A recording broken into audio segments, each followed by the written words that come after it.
The 1999 NBA Finals rematch, San Antonio Spurs and the Knicks, starting Wednesday, June 3rd. I can't wait for it after an absolute bloodbath that was Spurs Thunder. The Spurs were able to somehow get out of Game 7 with a victory in Oklahoma City. This is the fifth straight time a road team has beat the home team in a conference finals Game 7. So, absolutely crazy ending to that series. And we really thought it was going to be a crazier series after Game 1. What were your kind of thoughts as takeaways from that series? Um, I mean, good for the Spurs, dude. Whenever the game ended, and they got the cameras on everyone, and Wimby's like pouring out his emotions and everything, I'm like, this is a pretty cool moment. And I've probably said it on this podcast before. I'm not a Spurs guy. Like, I don't hate or dislike really any team, but when it comes to the Spurs, I guess they're the one where it's like, I don't want them to win. But I put that aside, and it's actually pretty cool to see. I guess I'm still rooting for the Knicks to win the finals, but as far as the series goes, that game one was just incredible. That Wemby shot, if they win the championship, that Wemby shot should be probably, I don't know, one of the best plays or best shots of the whole entire playoffs. Like, I mean, it's kind of hard to beat that, especially with the parallel of a jumper from the left side being missed, and then the rebound goes to the opposing team. They come down. The only difference here was Wimby didn't dribble it down. It was a pass to Castle and a pass back to him. But aside the point, that was an amazing play. Say it sucks for the Thunder that Jalen Williams just never could stay healthy. It was a big blow, but the real blow was the AJ Mitchell injury. That that was pretty tough because then it's like, all right, outside of Shea, who are we like relying on? From even like with the guards, who are we relying on? And it's like Case and Wallace, Jared McCain, we need you to do something. I thought I would have thought we would have saw maybe some Aaron Wiggins a bit just for some kind of on ball creation, but we never really got him in. Isaiah Joe, not either. So it was really just a lot on Shea. He still played a good game seven. He had an efficient 35 points. Um, and Casey Wallace did all he could. I should believe he shot over 50% from three in the series and averaged, I think, like 2.5 assists, somewhere around that number. Um, I mean, like everyone wants to dog on Chet Holmgren, and yeah, when you take two shots and you're one of the stars of the team, it's kind of like, hey, maybe we could have gotten a little bit more out of you. Because I mean, he still showed up on the defensive end, two blocks, two steals. It's so yeah, it was just unfortunate injury timing with the Thunder, but as I said, good for the Spurs. It's pretty cool to see how young they are and how threatening they are to the West, even though it seems like we kind of say this with a new West team every year. It's like, oh my God, watch out for them in the future. Hmm. But all in all, this should be a amazing finals, just like with the Knicks fans being crazy in the Garden, and then the Spurs with all of their legacy in the past. And yeah, it's going to be really exciting to see this series play out. Yeah, the contrast between the two superstars is really apparent too, because Brunson, I mean, this could be it. This could be a statue in front of MSG if you're able to bring them a championship. I mean, I'm sure all the generations of Knicks fans, there's just been so many where it's just heartbreak after heartbreak every single decade. So it's really cool to see them back at it. They haven't, obviously been to the finals since 99 and haven't won since the 70s. So it's really cool contrast between franchises. And Wemby, he's arrived way sooner than anybody expected. I mean, just crazy how they were able to beat the Thunder and eight different champions in 8 different years. We haven't had a repeat since the Warriors. And it was fun when we had the Warriors and Cavs always go meeting each other in the finals, but I love any team pretty much can win. It just really just depends on, you know, who takes over. And we saw Wemby do it, and these young guards step up, and Castle and Dylan Harper doing this as a teenager is absolutely insane. And then Carter Bryant's showing some things. It's just crazy how we got the series, and there was some blowouts in between. I just think for the Thunder, it's going to be a little interesting moving forward because the amount of money they're going to be paying these guys. I mean, SGA deserves his. Chet and Jalen Williams getting roughly around the same, 5 years, 240 million. It's tough because Chet, I just feel like Wemby would just kind of big brothered him. Like he kind of just took his corner, and I don't. I think Chet should use it as motivation, but could this be a situation where he's never really the same again? Because he's going to be an All NBA guy. So where do you see the Thunder moving on from this? Do you think they should make more drastic moves with their draft picks, or do you think they should just kind of stay put and ride this thing out? Yeah, I mean it's hard not to get big brothered by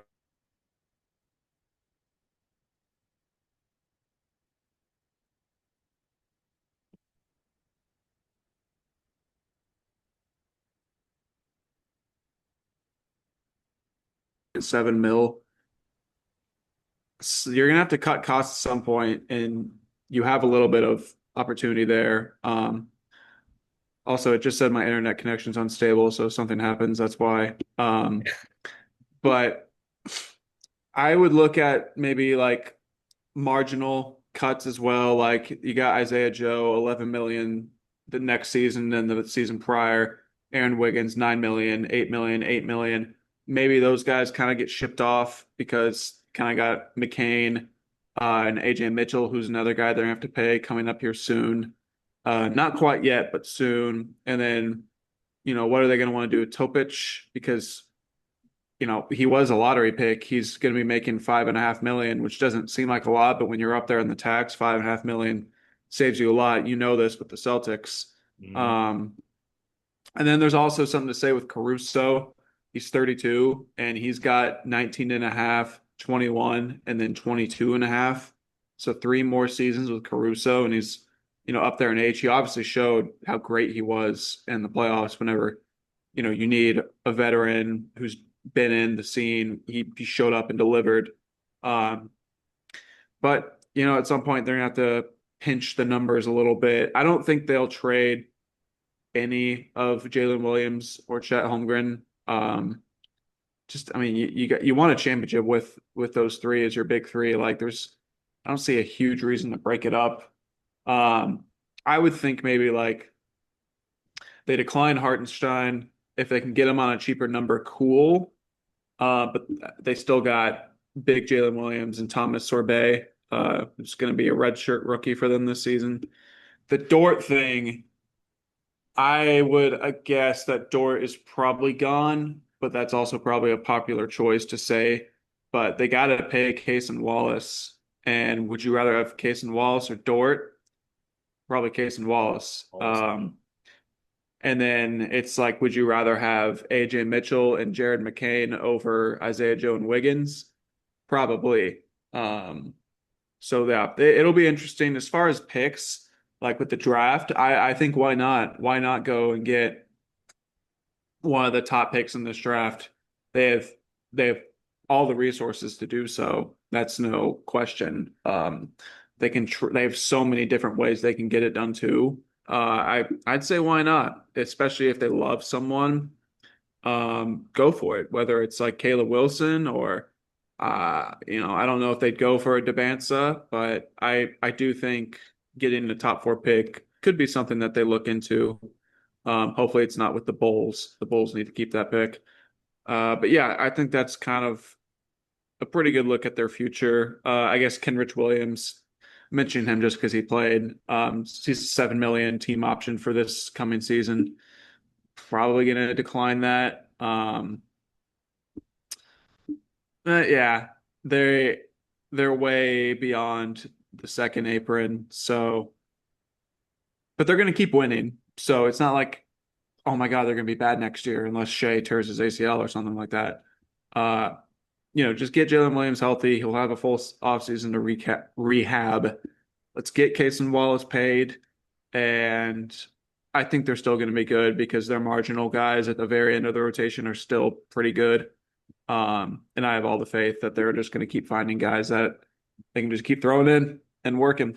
So that's kind of what I think about their offseason. Do you have any thoughts on their offseason?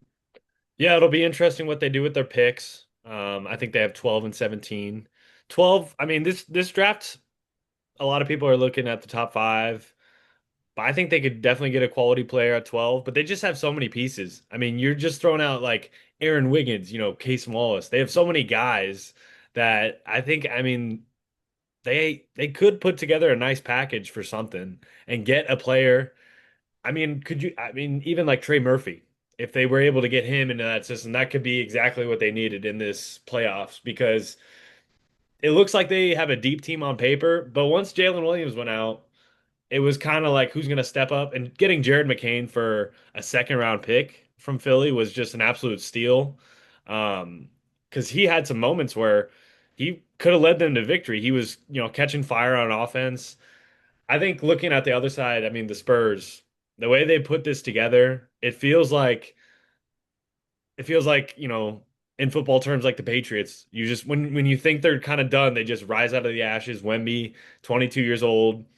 I just knew when he was with KG and the Monks, I knew it was raps for everybody because when he has that mindset going, he's draining threes. I mean, I'm not a Spurs fan, but I just can't take my eyes off it. He's so entertaining. I mean, and then Cornette with a huge block down the stretch. Shout out to Cornette. Hmm. Spurs just That have was so many insane. guys. They just have so many dudes that I enjoy, and the dynamic of what are the Knicks gonna do with the matchups, like Brunson attacking. What are you seeing for the matchups? I mean, Bridges and Brunson, Hart. I know the Spurs are favored right now, but Knicks have been on an absolute heater. And could that be the East being very weak? Yes. But they've just looked very dominant for the last month. And I think it could be a lot closer than the experts are thinking. I actually hadn't looked at the odds yet. Spurs minus 200, Knicks plus 170. That feels about right. Um, yeah, I think it's just, I mean, Castle is going to be on Brunson the whole time. There's no doubt about that. One quick thing, if people hate Shea for his flopping, get ready to watch Brunson this series. Just saying. As far as the Wimby stuff, I mean, the Knicks have a pretty decent amount of options they can do. Because they got two giants, Cat and Mitchell Robinson. But then at the same time, you could also throw OG, who's pretty stout as a defender. He can make Wemby uncomfortable if they're outside of the paint. Um, and then along with that, like you can have someone roam over. Like that's a lot of what the Thunder were doing, having Hartenstein or Jalen Williams like bodying up into Wemby and then having Chet being a roaming defender. I think that's probably the best way you can defend Wemby unless someone comes into the league who is near his frame and size.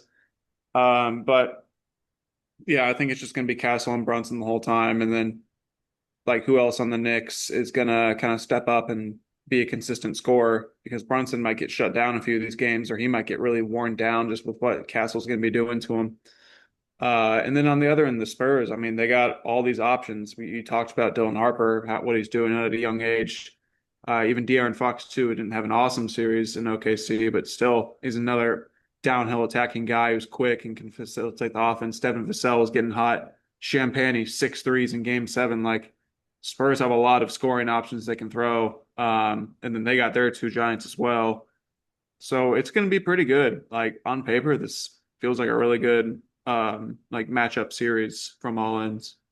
Foul trouble between Cat and Mitchell Robinson, I think, is very key too, because Cat, however talented and however great of a shooter he is, those fouls just kind of stack up, and the complaining is going to be there from all of the Knicks because Wemby's just that unstoppable. Thinking back to some, favorite moments, the shot you were talking about, the half court shot was ridiculous. The way he's able to just like snatch rebounds just one-handed, just off the rim is fascinating. And I think for him, like he doesn't even have one of those signature moves. The Sambor shuffle. He doesn't have a patented move yet. If he gets like, could you imagine him if he had the Hardenstein little floater? I mean, Mm. it would be over. So he's still so young and he's able to grow and develop these parts of his game that we won't even know. I can't even imagine what he's going to look like in 5, 10 years from now. So it's an interesting series because I don't think a lot of people had it. The Knicks kind of just walked all over the East. We'll see what happens. Mike Brown, I think Tom Thibodeau He's probably feeling some kind of way because Mike Brown was able to step in and take the squad all the way to the finals. I can't wait to watch it. I mean, we'll see. Do you see this going seven, or do you feel like the Spurs could close it out in MSG game six? Any anything's possible. If it goes seven, I wouldn't be surprised. If it's Knicks in a quick series, I wouldn't be surprised. If it's Spurs, I mean, I know that's the easy answer, not really interesting to say, but I think everything's on the table. Just because the Knicks have had so much rest and they're they're like fully healthy for the most part. Sounds like Mitchell Robinson's going to be playing through his broken pinky. Um, yeah, and the Spurs on the other side, they're completely healthy too, but they've had some wars in these playoff series. So yeah, they'll have what a total what, Sunday, Monday, Tuesday, 3 days off. So yeah, they should still be fresh. If anything, you could worry about maybe the Knicks having all this time off. They might get a little rusty. Like I wonder, I've always wondered what those practices are like. It's like we need to stay in like that mindset that we're attacking. We're in this playoff mode that we need to keep winning these games. But when you get it's probably been over a week off, like who knows? I I'm trying to remember. I feel like it was kind of that way. Like I thought the same way with the Thunder last year. Because they beat the Wolves in five, and then the Pacers had a deep series, and it's like, I don't know, maybe the Thunder will come into this game one a little rusty. So that's something to think about with the Knicks. But yeah, I think both rosters are pretty deep, and they should fight pretty well with each other.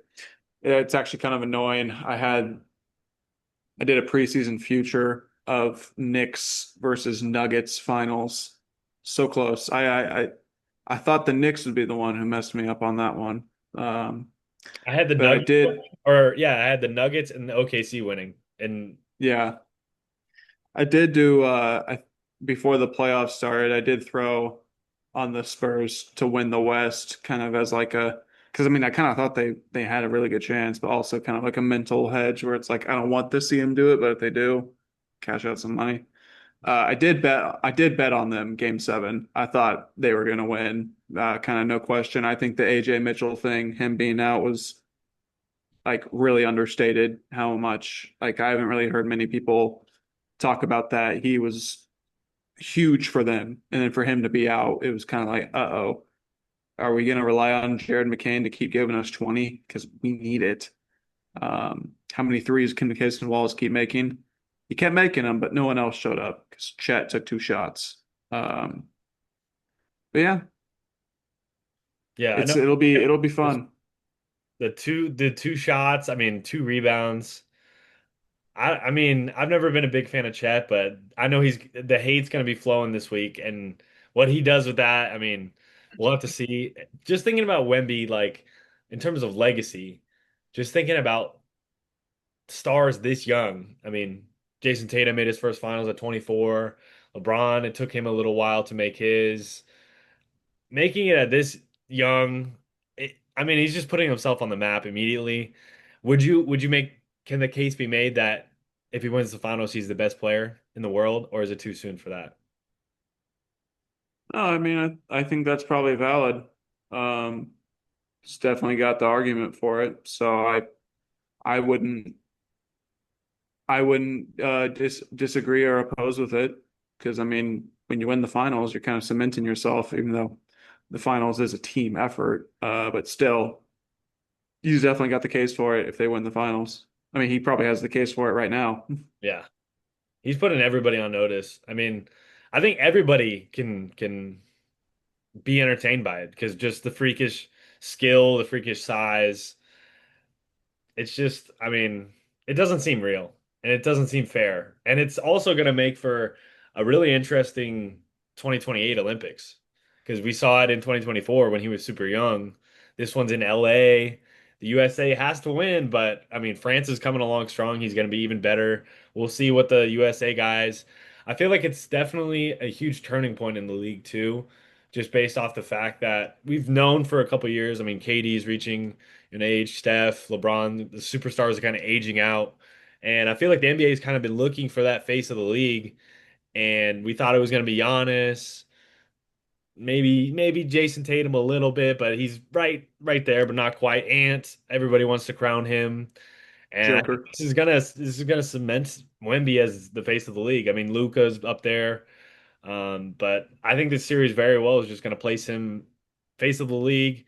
OKC could be the villains, but either love or hate Wemby, it's the most entertaining guy to watch. Well, the funny thing is if they make the finals, probably next year and then the year after, they're going to be the villains of the league. It's just how this goes. Hmm. Everyone's the darling until they've been around for a while, and then You're sick of him. I bet you in 2 years it's gonna be like, oh my God, Wimby flops all the time. Oh wow, like that's just how discourse is. I hate NBA Twitter so much. I stopped like getting involved and looking at it. It's just too much. Too Yeah. much, man. The Shea flopping stuff sent me over the edge. Couldn't deal with it. What do you think of the new lottery rules? Thought it was stupid. That's like the thing that I probably pissed me off the most. The NBA fixed an issue that didn't even exist. They call it tanking when this has been happening forever. How do you think the Thunder and the Spurs got so good? Is because they were horrible for the Spurs longer, but the Thunder were horrible for 2 years, Hmm. and they were able to build up everything, make good trades. Selected good It, players. then, yeah, exactly. And now it's what teams are going to start tanking the play-in because they're going to have good odds for the number one pick, better than the whoever has the worst record in the league. It's like, what about all these small market teams who can't sign free agents? They're just going to be like, oh, great, we got the sixth pick this year because we had too many picks in the past that were too high. Now we're penalized. We can't even get a top three pick anymore. I thought it was so stupid. Like people keep calling it tanking. It's like, oh, the game, watching the play, it's so bad. It's like, dude, it's player development. What are you talking about? No one's actively tanking. No player is trying to lose. It's like, I get it if someone's gonna, in the past where it's the Jazz and it's like maybe that guy could have played, but he didn't. There's no reason to get so worked up about it. I think a big thing about this is that how regularized gambling is, because that's the thing. People are going to be like, "Oh my God, I placed my parlay at 8 a.m. this morning, and then the player got ruled out later." Well, that's just your fault because injury reports come out every 15 minutes, and then you kind of got to wait till game time to do those bets. And then gambling companies, like when the Jazz, let the had like the Magic come back against them in a game, gambling company was like, "Oh, this is horrible." So they tell Silver, "We got to do something about this." And then all of a sudden, Silver's like, "You know what? This is an issue. We do need to do something about it." And then all the media is like, "Yeah, this is an issue." It's like this has been going on forever. How do you think the Spurs and the Thunder got to where they are now? Just making good trades and being bad and having their scouting team come through with them. Like I think a team like the Grizzlies could be really good right now if they never got hit with all their injuries. It's because they draft well. And yeah, I hate this so much. Anytime I hear the word tanking, I like die inside because as I said, it doesn't exist. It's just a fallacy and it's just a signpost that people want to keep saying because it's popular and it's a trend. Like I hate it so much. I think the one thing the NBA has going for it, like we talked about the parity, I mean, it's better than ever right now. And I feel like a lot other than the fan bases that just know their team is in the dumps. I feel like nowadays it's like any team can win, and I could see where the second apron could frustrate some people because Thunder fans know they're gonna have to pay all these guys and salary cap. But the parity, I think, is something that's made it really fun. I mean, even looking back at the last 8 years, all the different teams that were in the finals and have won, it just makes it more entertaining. Because last season, you had Halliburton. This season, you have Wemby, these stars that are able to make it all the way to the finals. Because normally it would be a team in the way. But just looking back at the last couple finals, we saw Jokic have his year, Giannis, obviously the bubble. What are your thoughts on the bubble championship? Do you think that was I think it was one of the harder ones, but also I could see how people it was just an interesting dynamic. I don't really see how I people mean, complain yeah, about I it. don't I don't really see how people can complain about it either. I think they just more so want to hate on LeBron. I mean, like the only thing that was really different is there's no crowd pressure. Um, but I mean, if anything, you could say like they're not in their regular routines where, they're having their team meal before this, or they're going to this gym to do that. Like I'm sure things are all relatively the same, just you're living in close quarters with other players. I That's another like thing. Like everyone's like the Mickey Mouse bubble, that ring doesn't count. It's like, shut up, dude. Come on. You still But they had have to to you win. still had to play all the playoff games. You had to win 4 playoff series. Like, what are we talking about? If the Heat won the finals, it would have been like, oh, that was one of the best finals ever. That was one of the like strongest and most earned finals ever. But it's because it was LeBron and the Lakers. There, it's like, oh no, Mickey Mouse. So that's how I feel about the bubble. I hate anytime someone's just like, oh, that ring. You can give that one less credence.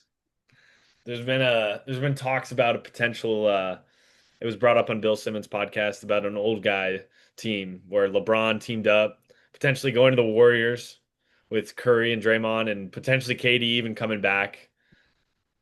I would love to see it. I would love to see I want for LeBron, I just want to see him get weird. I mean, maybe go back to Cleveland, why not for a third time? Who cares?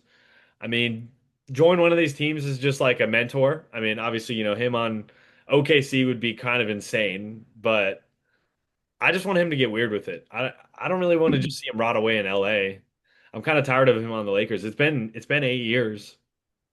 It has been a long time. That's crazy to think about. One issue is it sounds like LeBron wants an actual like pay, like salary, like he's not taking minimums. I saw something the other day where it was like if the Lakers offered him a contract that was less than the max, they would expect the Lakers to explain what their plan is and what they're going to use the money for, like getting players and whatnot. So that's actually really complicated because then it kind of sounds like, okay, I guess LeBron's going to come back to the Lakers because what team is going to shell out a crap ton of money for LeBron? I don't really think that's going to happen. The KD thing with the Warriors, I don't know because he's still making a lot of money. So I'm not really sure what the Warriors do to make that happen. They probably got to move Green somehow in like a 3-team deal. Yeah, I don't really know. The Giannis stuff though, it seems like anything can happen with him. I remember last thing I read, like the Blazers were going to be one of the top like um like suitors, not suitors, but like top like people teams trying to get him. I couldn't really find what word I needed there, but like most aggressive in getting Giannis. Yeah. Uh, and then there were reports like early in the playoffs where it was like when Cleveland had 2 game 7s, so we thought they'd get bounced early, and there were some reports like, yeah, Mobley for Giannis is probably going to happen if Cleveland gets bounced, but then all they've had so many things come out where it's like we're not trading Mobley, we don't want to trade Mobley. Uh, I don't know. And then I also saw like, last night like the Giannis OKC talks might reinvigorate. I'm like, unless OKC can get him like 50 cents on the dollar, sure. But I don't know if I'd wage a lot of stuff for Giannis if I was OKC. Yeah, because the trade package right now, I mean, Miami, Hero, and a couple other pieces.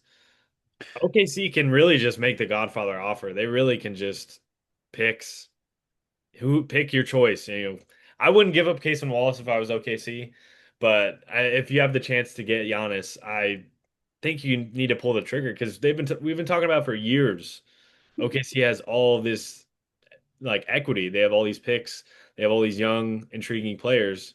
When are they going to pull the trigger? I mean, people thought they were going to get each time. When are they going to make a move? And it was SGA who they were able to get for a bunch of picks, and they just had to give up Paul George, which is crazy looking back at the waves that had. It kind of the Clippers had a moment where they could have gotten it. Things didn't work out, and it's kind of fallen apart since then. So I don't know. I don't know what the Thunder are going to do with all those picks moving forward, or maybe they'll get Lendenborg and he'll be an absolute star. Who knows? They'll get Mara from Michigan, the big 7'3" guy who could maybe be a Wemby stopper in 5 years. I don't know. I don't know what the Thunder are going to do. Well, they still got Sorbet, so it's kind of like they already drafted a center. Buying a bunch on Sorbet Island. I need to go back and crunch the film on him. I Buying a don't. couple apartments. Yeah, I'll put down a few deposits, but I need to crunch some film before I invest heavily on the real estate on the island. Yeah, so Nick Spurs. Brunson, I think he probably has, I mean, him and Wimby. Brunson, you'll get a statue. New York loves him. He's the golden child. Either one of them. I mean, Wemby, he's in a line of just generational big man in San Antonio. I think Brunson has the most to gain, just a legend forever. Wemby, I think there will definitely be more to come. But the Knicks, this is their chance. This is it because East things could look a little different. Detroit can make some moves. Boston hopefully will revamp and reload and get ready. The Knicks have to win this. I mean, because the Spurs are just, I think, are going to be there. They have all those guys are so young. They're going to be there. But we've also said that about the Thunder, we think are going to be back, the Nuggets. You never know in the NBA. You have the window, you got to take it. hmm Yeah, that makes me think like what all is like the Nuggets going to do this offseason, or even the Timberwolves, what are they going to do? Houston's going to do something. Uh, yeah, a lot of stuff's on the table. If the Knicks win the finals, who all gets a statue on the Knicks? I feel like Brunson's obvious. What about OG? Because he's been there for a decent bit. They And might just they have the trade, starting five, just five yeah, statues. traded five firsts for Bridges. Might as well throw him a statue as well.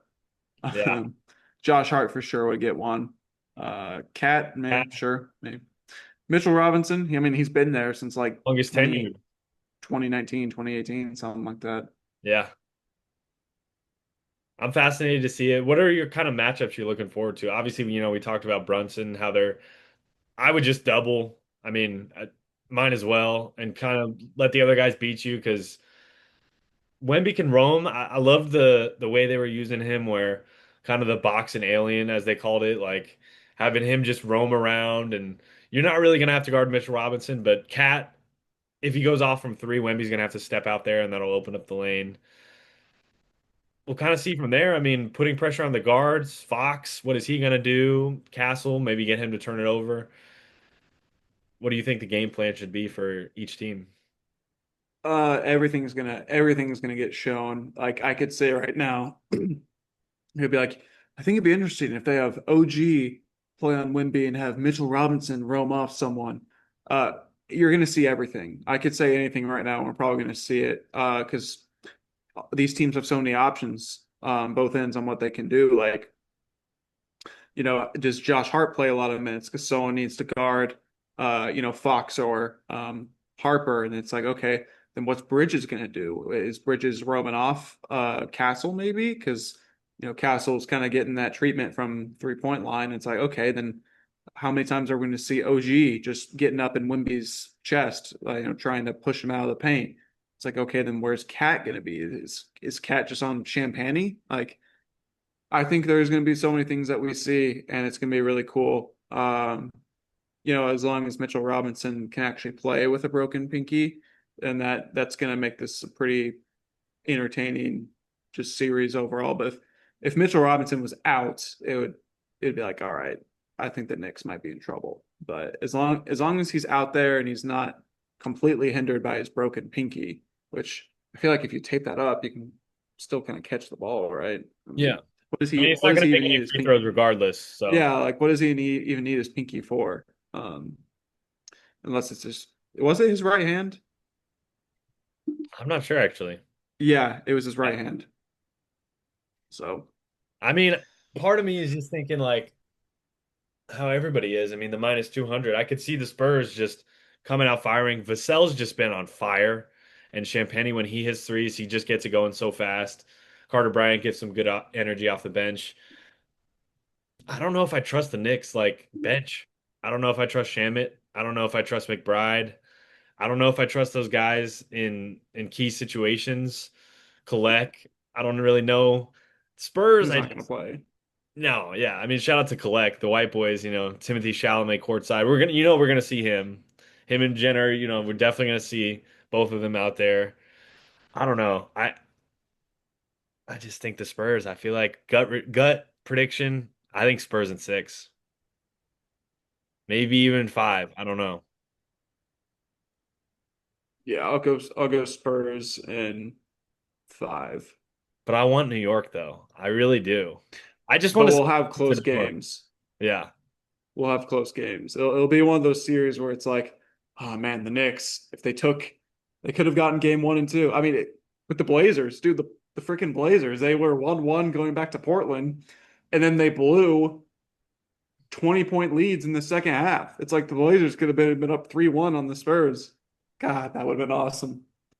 Playoffs are crazy like that. I mean, Boston lost to Philadelphia, and Philadelphia like fell asleep on the Knicks. They just fell over dead. Yeah. It was It's like, crazy. is Philly going to win the East? And then it's like, nope, it just got swept. And then the Magic were hanging in there. Team, there's just these moments where the momentum shifts. Whether obviously none of us want an injury, but how are these players going to look under pressure? Wemby, we've never seen another thing. We've never seen him play this many minutes too.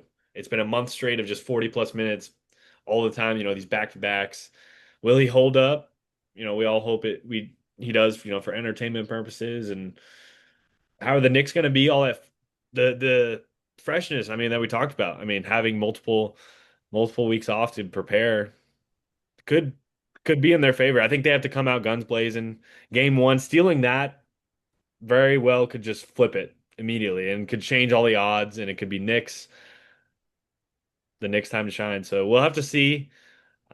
Spurs in five, I think it sounds pretty intriguing. And Wemby, I would be shocked if nobody else, or I'd be shocked if anybody else won Finals MVP. I think it's a clear path. We'll just kind of have to see what happens.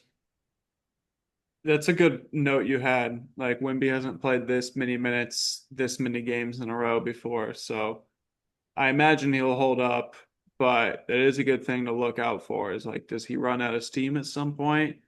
We'll see. Because as I said, it was a good note you had. Because he was kind of managed a decent bit throughout the season, not completely, but there's games where it was like, hey, we don't need him out there. Let's just protect him because he is a delicate player. I mean, when you're that big and your limbs, specifically the legs are that long out there, anything can happen. You know, you see those injuries where a player just falls back on someone's leg. Well, his leg is this much smaller and then this much longer. You know, yeah, it'll be good. Brunson statue could be. Probably they probably make it as the game was ending. The statue would already be made at MSG. I just want them to at least get one game just so I can see the streets of New York. That's all I want to see. Yeah, They'll have to yeah. they'll have Give them the game. cops before the game. They were all just lined up ready for just the watch party. Not even when the game was being played. Jeez, yeah, give them game 1 just so like New York just gets shut down for a whole city. Game one, and then the Spurs get the rest of them. Yeah, Not gonna happen. yeah, probably. Thanks for joining. Thank you.